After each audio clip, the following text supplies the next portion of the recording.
శివుడు చెబుతున్నాడు స్పష్టంగా, గ్రహము చేయించునే, గ్రహం పనిగట్టుకుని చేయించింది అంటే ఏమిటి? సూర్యుడు వెలుగుతున్నాడు. పొగలు మనం చేసే పనులన్నిటికీ సూర్యుడు కారణమే. ఎందుకంటే రాత్రి అయితే ఆ పనులు చేయలేం. రాత్రి కళాశాలలు నడుస్తాయా? మనం పుస్తకాలు చదువుతామా? మనం అన్ని పనులు చేయగలమా? కానీ ఇవన్నీ జరగడానికి సూర్యుడు కారణమే. కానీ ఈ వీటి ఫలితాలు ఆయన అనుభవించరు, మనమే అనుభవించాలి. అంటే ఆయన నిమిత్త మాత్ర కారణం అవుతున్నాడు. గ్రహములు కూడా నిమిత్త మాత్ర కారణమే. జ్యోతిష్శాస్త్రంలో అతి ముఖ్యమైనటువంటి వ్యక్తి అంగిరసుడు. ప్రారంభంలోనే ఉన్నాడు ఆయన. పరాశరుడు, అంగిరసుడు చాలా పెద్దవాళ్ళు. ఇప్పుడు వాళ్ళిద్దరిని మర్చిపోయారు. కొత్త వాళ్ళంతా వచ్చేసి పిచ్చి సిద్ధాంతాలు పెడుతున్నారు. అంగిరసుడు జ్యోతిష్శాస్త్రం ప్రారంభంలోనే ఒక మాట చెబుతాడు. భట్టనారాయణుడు వేణీ సంహార నాటకంలో చెప్పిస్తాడు ఆ శ్లోకాన్ని. గ్రహాణం చరితం స్వప్నో నిమిత్తాన్ వ్యపయాచితం. గ్రహాణం చరితం స్వప్నో నిమిత్తాన్ వ్యపయాచితం. ఫలంతి కాకతాళీయం తేభ్య ప్రాజ్ఞానబిభ్యతి. గ్రహాణం చరితం, గ్రహచారం వల్ల జరుగుతాయనే పనులు ఒకటి. స్వప్న కళలు ఫలితాలు ఒకటి. నిమిత్తాన్ని శకునాలు, సుశకునాలు, అపశకునాలు అనే మాటలు ఒకటి. ఉపయాచితం మొక్కుబడులు, ఇక్కడ మొక్కుకున్నా జరిగింది, మొక్కుకున్నా జరగలేదనే నమ్మకాలు ఒకటి. ఇవన్నీ ఫలంతి కాకతాళీయం, అనుకోకుండా ఫలిస్తాయి. తేభ్య ప్రాజ్ఞానబిభ్యతి, ఎంతైనా కాస్త బుద్ధి ఉండి ఆలోచించగలిగిన వాడు ఈ మాయలో పడడు అని జ్యోతిష్శాస్త్రాన్ని చెప్పిన అంగిరసుడు చెప్పాడు ప్రారంభంలో. ఇక వృద్ధ పరాశరం గ్రంథం చదివితే పరాశర మహర్షిది ఇంకా అద్భుతమైన విషయాలు ఉంటాయి. జీవబ్రహ్మాంశ భేదాలు ఉంటాయి. జ్యోతిష్శాస్త్రం అదండి వృద్ధ పరాశరంలో ఉంటాయి జీవబ్రహ్మాంశ భేదాలు. అసలు ఈ జీవుడు ఎన్ని జన్మలకి ముక్తి పొందుతాడు? అంతేకాదు బ్రహ్మాంశ భేదం, అది జీవాంశ. బ్రహ్మాంశ భేదం అది ఏమిటి? ఏ మార్గంలో పొందుతాడు? భక్తి మార్గమా, కర్మ మార్గమా, జ్ఞాన మార్గమా, సాంఖ్య మార్గమా, యోగ మార్గమా? అది మన పూర్వజన్మ కర్మను బట్టి ఉంటుంది. ఆ మార్గం మనకు తెలిసేంతవరకు మన ప్రయత్నం మనం చేసుకుంటే 4-5 మార్గాల్లో అలా ప్రయత్నిస్తూ ఉంటే ఏది క్లిక్ అవ్వడం అంటారు చూడండి ఇప్పుడు భాషలో, ఏది మనకి సరిపోతుందో, ఏది మనకి ఫలిస్తుందో, ఏది కాస్త అనుకూలంగా ఉంటుందో ఆ మార్గాన్ని వెళ్ళిపోవచ్చు. మన ప్రయత్నం మనం చేయాలి అవుతా.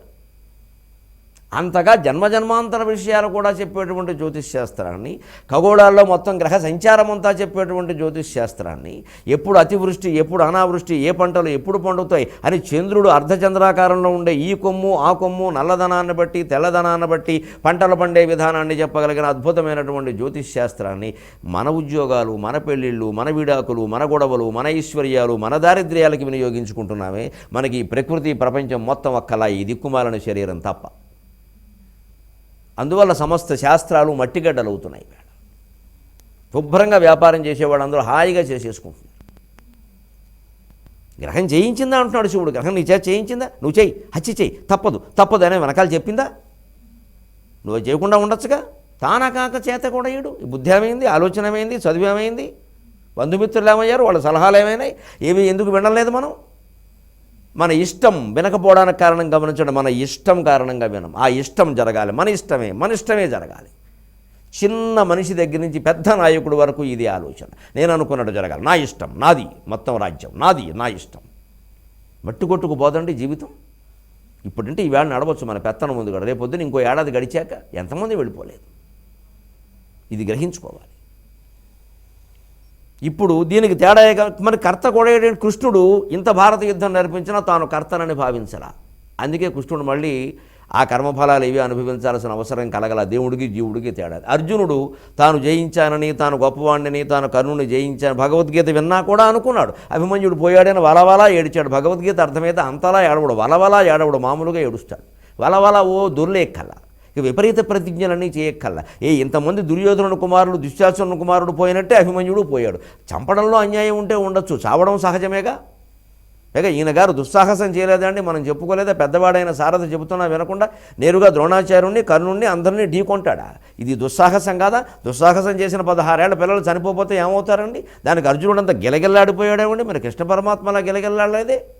ఇదే దేవుడికి జీవుడికి తేడా, ఇదే జ్ఞానికి అజ్ఞానికి తేడా. అందుకే భగవద్గీత ఆయనకి చెప్పాల్సి వచ్చింది.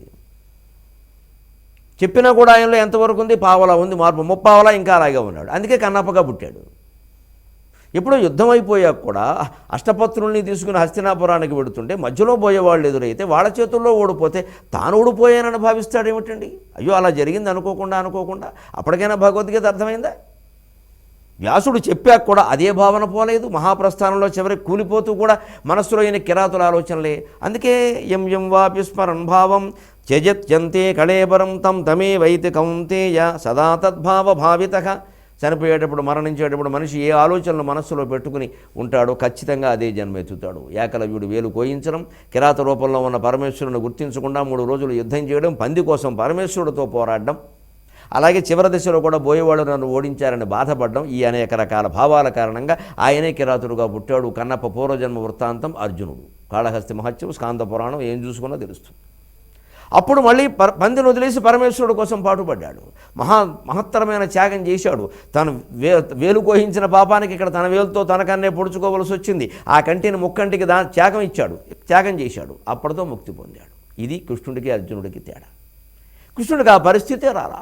అందుకే చూడండి, బోయవాడు చేతుల్లో కృష్ణుడు ప్రాణాలు వదిలేసేటప్పుడు ఆ బోయవాడు వచ్చి, స్వామి ఏమిటిది మహాపాపం చేశానంటే, ఎంతటి వారికైనా పూర్వజన్మ కర్మ అనుభవించక తప్పదు కదా, నువ్వేం చేస్తావు, నిమిత్త మాత్రుడివి అన్నాడు కృష్ణుడు. మరి బోయవాళ్ళ చేతుల్లో ఓడిపోయినప్పుడు అర్జునుడు ఆ మాట అన్నాడా? అది జీవుడికి దేవుడికి తేడా, అజ్ఞానికి జ్ఞానికి తేడా. అజ్ఞాని అనగానే అసలేదో మూర్ఖుడు అనుకోకండి, అల్పజ్ఞాని. అర్జునుడు అల్పజ్ఞాని, కృష్ణ పరమాత్మ పరిపూర్ణ జ్ఞాని. ఇది తేడా. మనలో ఎంతమంది అల్పజ్ఞానులం, ఎంతమంది జ్ఞానులం, ఎంతమంది పరిపూర్ణం ఎవరికి వారే తేల్చుకోవాలి. అంచేత గ్రహస్థితి అనేది సూర్యకాంతి లాంటిది, గాలి వీయడం లాంటిది, అది నడుస్తూ ఉంటుంది. దాని ప్రభావం తప్పనిసరిగా మన మీద ఉంటుంది. అది ఎండకు మండిపోట్లా ఉంటుంది, తప్పనిసరిగా ఉంటుంది. నీకోలాగా, నాకోలాగా, నా పక్కవాడికి ఒకలాగా, కిందవాడికి ఒకలాగా, ఇన్ని రకాలుగా ఉండదు ఒకే నక్షత్రం వాళ్ళకి. ఆ నక్షత్రం నడుస్తుందంటే నక్షత్ర కాంతి మన మీద ఉంటుంది. ఆ నక్షత్రంలోనే పుట్టి అలాగే నడిపించుకునేవాడు కొంత ఎక్కువ ఉంటుంది. కానీ దాని నుంచి తప్పించుకునే అవకాశం కూడా పూర్తిగా ఉంది. మనం మంచి పనులు చేసుకునే అవకాశం ఉంది. అది భగవత్ స్తోత్రాల ద్వారా, మనశ్శాంతి ద్వారా, అసలు ఇంట్లో ఉండడం ద్వారా, ప్రశాంతత ద్వారా చాలా సాధించవచ్చు. అంచేత పురుష ప్రయత్నం ద్వారా మనశ్శాంతిని పొందే ప్రయత్నం చేద్దాం. ప్రపంచంలో జరుగుతున్న అనేక రకాల అవాంఛనీయ అశాంతికర ధోరణులకి ఇది సమాధానం పరమేశ్వరుడు చెప్పినటువంటిది. మళ్ళీ 23:30 గంటల్లో మనం కలుద్దాం. అంతవరకు తెలుగులో మాట్లాడదాం.